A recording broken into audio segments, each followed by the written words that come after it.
So we'll do today some of the examples corresponding to whatever we have done in the last class. So this is Unlock Circuits 18EC 42 Module 1 Lecture 2 for the BJT biasing examples, right? So let us see this. We have already seen this slide, and we have seen this figure, which is the equivalent of this, and whatever is done is just this is replaced by the Thevenin's equivalent of this component. We are told that Thevenin's voltage and Thevenin's resistance of this circuit is being put over here. This is the Thevenin's equivalent voltage. This is the Thevenin's equivalent resistance, and you write the loop equation corresponding to that, and that turns out to be this. We should have written here IB VBB minus IBRB is equal to VB plus IERE. VBB minus IBRB is equal to VBE plus IERE. Okay, IB is nothing but IE divided by 1 plus beta, and that is written over here, and hence that is substituted over here. And you need to rearrange these terms. That is, take the IE from this side to this side, VB from this side to this side, then transfer the left hand side to the right hand side, and right hand side to the left hand side. Take IE common, then you'll get IE into RE plus RB divided by 1 plus beta, which is this. IE into this is equal to VBB minus VBE, and hence you'll get IE is equal to VBB minus VBE. VBB minus VBE divided by RE plus RB divided by 1 plus beta. Okay, it's just rearranging of all the terms over here, which will give us this equation. This we have seen in the last class also, right? So taking from there, this is the equation which we will be using in the example which we'll be considering next. Okay, so here this I think we have solved in the class also, so it will be a repetition. Over here we wish to design the bias network of the amplifier in figure 6.60, right? So this is the figure which is 6.60 itself, right? To establish a current of I is equal to 1 milliampere using power supply VCC is equal to 12 volts. So we need to design, our job is design. Given IE equals 1 milliampere, VCC is equal to 12 volts, and beta is equal to 100. These are the things, three things which are given to us, and we need to design, right? So we have used a thumb rule here, right? And the thumb rule is that we have 1/3 of the supply voltage drop across R2. That means across R2, this is R2, we have 1/3 voltage. Across RC, 1/3 voltage. Across this, we have 1/3 voltage. Okay. Sometimes people will say across this 1/3, sometimes across this 1/3 and across this 1/3. That also is considered. But now we are taking here 1/3 here, 1/3 here, and 1/3 here, right? So, okay. So either of the two thumb rules can be applied. So we will use the first thumb rule, right? So VB is equal to 4 volts. VB is the voltage across R2. VCC is 12 volts. Voltage across R2, which is VB, is the value which is 12 by 3. VCC is 12, VB is 12 by 3, that is 4 volts. Okay. So VE is now VB minus, this is VB, VB minus VBE.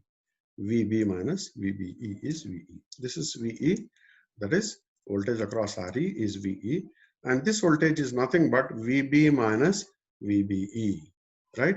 And that's what is written there. VE is equal to VB minus VBE, that is 4 minus VB is equal to 3.3 volts. So having found the value of VE, then we know that that is the voltage across RE, that is the voltage here, and it is rather the voltage between this point and ground, and that is voltage across RE itself.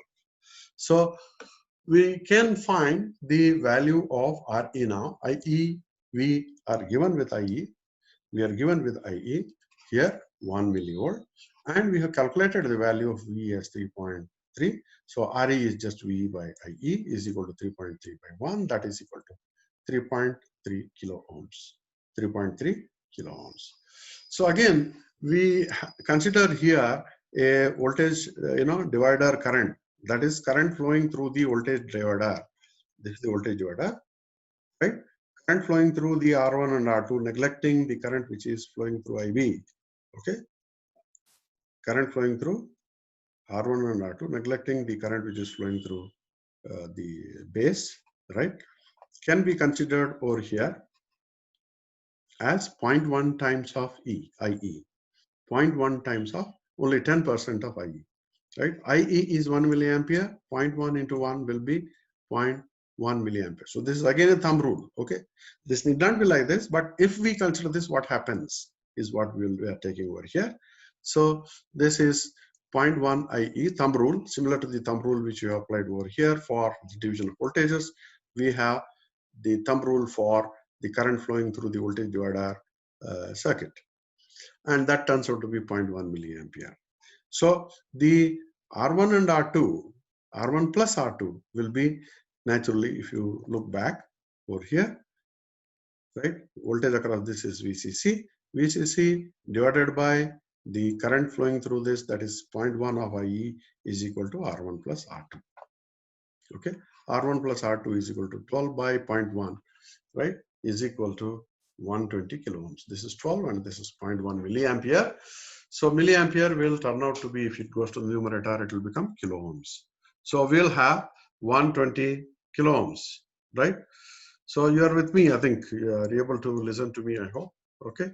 So 120 kilo ohms, R1 plus R2 is 120 kilo ohms.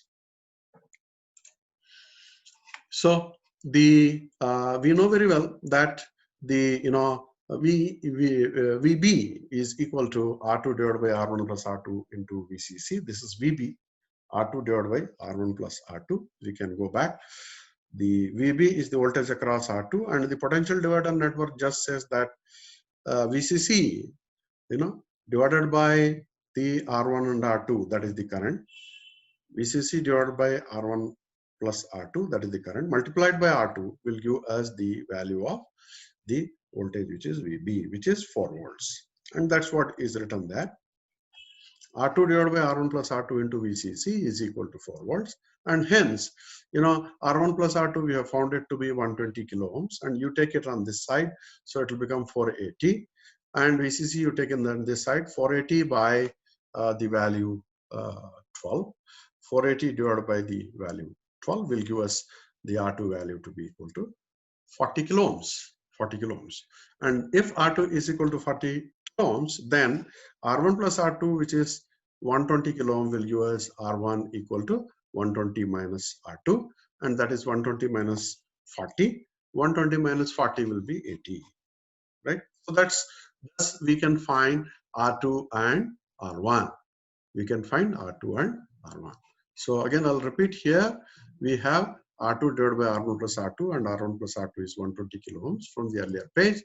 VCC is 12. So R2 will be 4 into 120 divided by the value of 12, and that turns out to be 40 kilo ohms. And from here, R2 is 40 kilo ohms. So R1 will be 120 minus 40 is equal to 80 kilo ohms, right?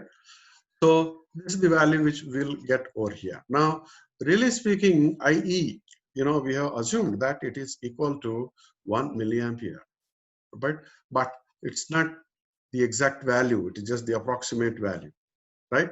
It is just the approximate value. Why is it approximate value? Because the exact formula for IE is this. The exact formula for IE is this. So to find the exact value of IE, we need to use this formula and find the value of IE.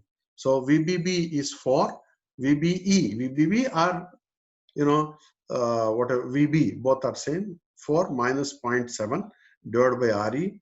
RE we have plus RB. RB is parallel combination of R1, R2. RB is parallel combination of R1, R2 here, right? So divided by 1 plus beta. Beta is given to us as 100, so 1 plus 100 is 101. So that's why we will get IE is equal to 4 minus 0.5 divided by 3.3 kilo ohm plus 80 in parallel with 40 divided by 101. So this is your RB, 80 in parallel with 40, R1 in parallel with R2, right? So if you solve this, you're going to get 0.93 milliamperes. You'll get 0.9. It's not equal to 1. Please remember that this is not equal to 1. It's a little lower than 1, right? It's a little lower than 1. So if it's a little lower than 1, if I want IE to be 1 approximately, what is it I should do? I should decrease this. Now this is 0.93, but I would like that it is 1 milliampere only. So what I'll do is I'll decrease this. If I decrease this, this naturally increases. How much should I decrease? That is the, again, thumb rule you should assume. So we'll reduce it by say 0.3. So that means this turns out to be, we'll use only 3 kilo ohms. If you use 3 kilo ohms, then the value of IE will be 1.01 milliamperes. 1.01 milliamp. If you just substitute 3 here in place of 3.3, you'll get the value 1.01 milliamperes, which is almost equal to 1 milliampere. So assuming that the value of RE is 3 kilo ohms, we will get the value of IE to be equal to 1 milliampere. Okay, so this is one set of design. RE is equal to 3 kilo ohms, right? And R1, R2 are the values which are given over here. R2 40 kilo ohms and R1 80 kilo ohms. So this is one design.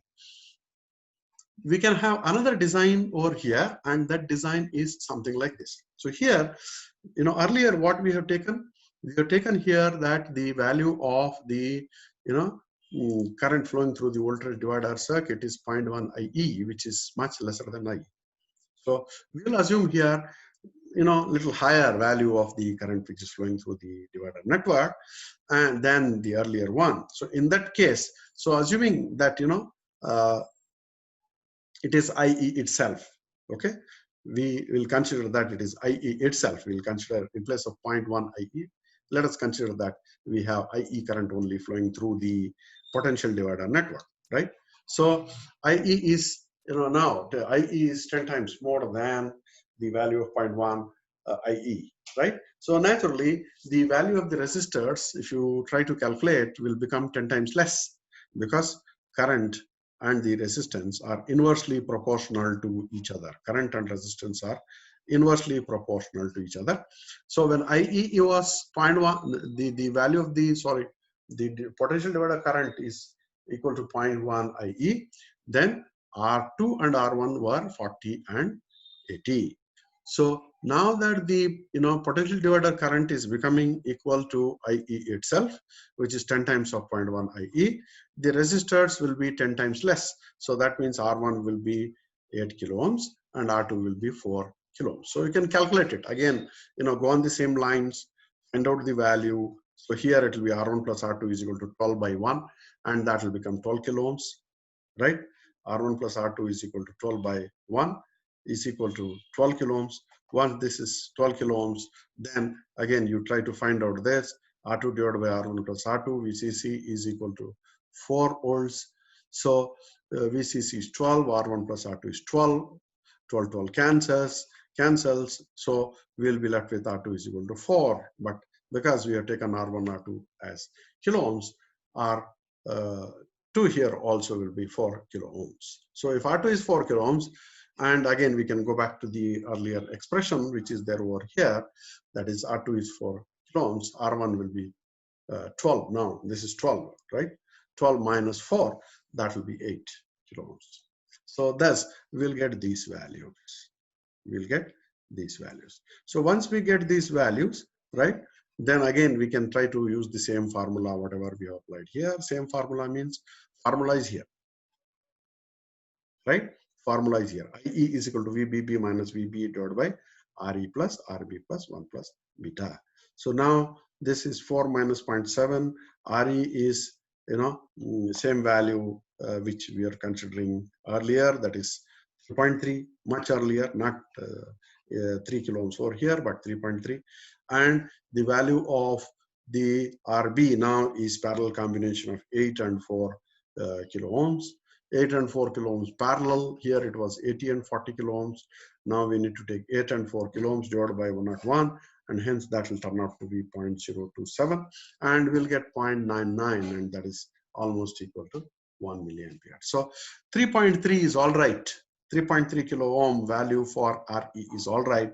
If we consider the potential divider current to be equal to IE, potential divider current to be equal to IE. right? So this is how one can, find the value of the resistor. So RE is 3.3, R1 and R2 are 8 and 4. Earlier, R2, R1 are 40 and 80, and the value of RE is 3 kilo ohm because we want IE equal to 1 milliampere. Here we are getting IE equal to 1 milliampere with RE equal to 3.3 itself with R1, R2 equal to 8 kilo ohms. So design 1, R1 80 kilo ohms, R2 40 kilo ohms, RE 3 kilo ohms. Design 2, R1 8 kilo ohms, R2 4 kilo ohms, R3 3.3 kilo ohms, R3 3.3 kilo ohms. So two separate designs, right? Two separate designs. Okay. So I think this is what at the end, we are going to get. Finally, in this case, in the design 2, we need not change the value of RE. That is, the value of RC can be determined from RC is equal to 12 minus VC by RC, and that turns out to be, the same value there. So RC also can be calculated. 12 minus VC is 8, 4 plus 4. That is because,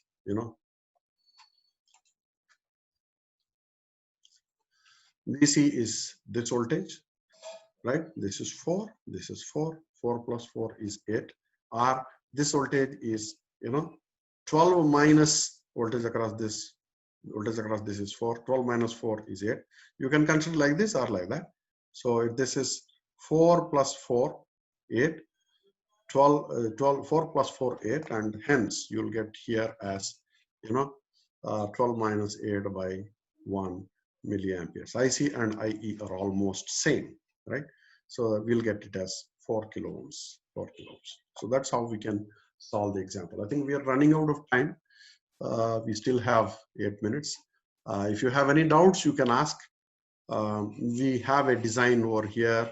How to solve this is what we might try to take in the next session, right? We might try to take in the next session this quantity, or otherwise we can go for ESLA also, whatever is solved earlier. Send them the WhatsApp group. It's up to you.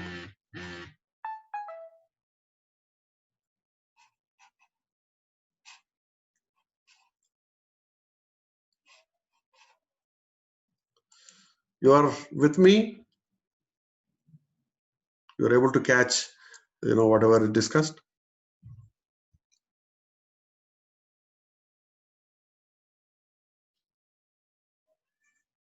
Okay, fine.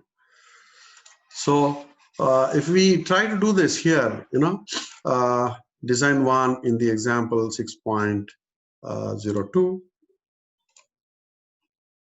right? Calculate the expected value of IE if the transistor has beta in the range of 50 to 150. Express the range of IE as a percentage of nominal value, i.e. 1 milliampere, obtained for beta equal to 100.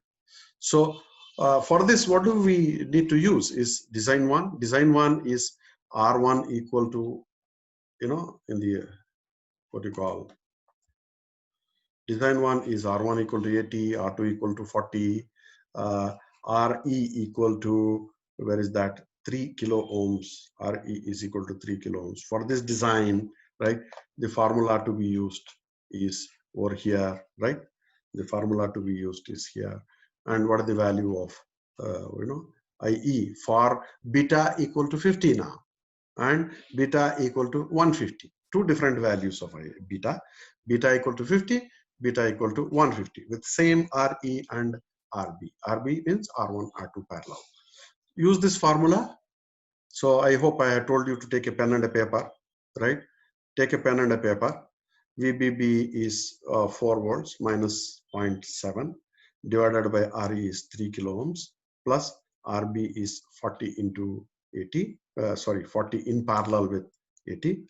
40 in parallel with 80 divided by 1 plus 50 is the first case. 1 plus 50 is the first case. Beta equal to 50, right?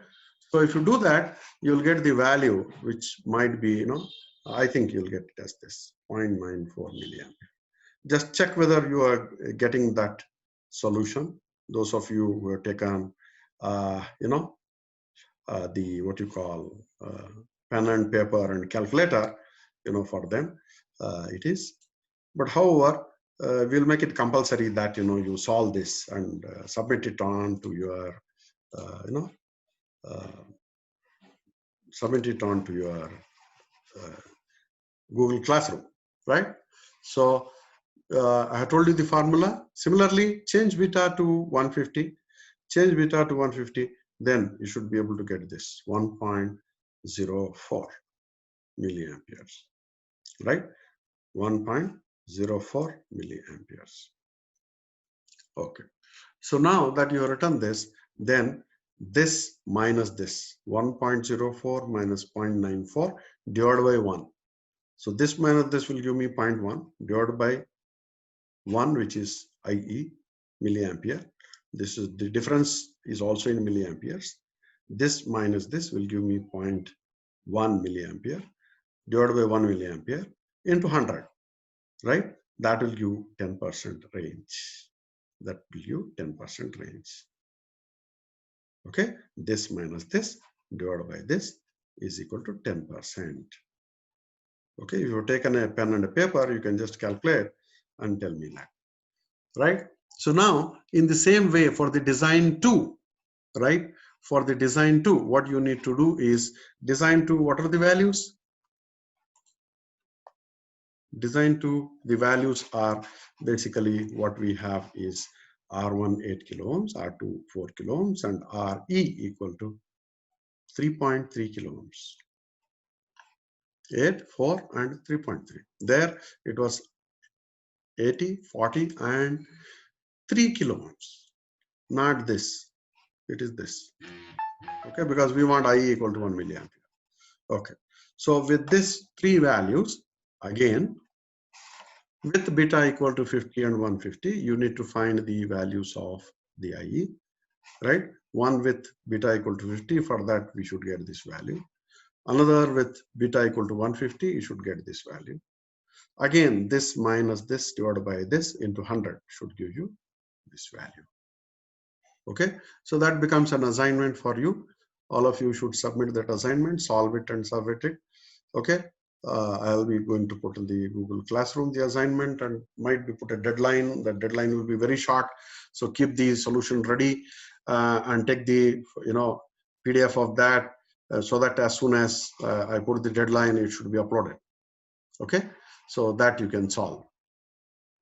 I hope I'm making myself clear. If you have a pen and a paper, you can solve it now itself, but otherwise, yes, you can solve it at that time also. Okay.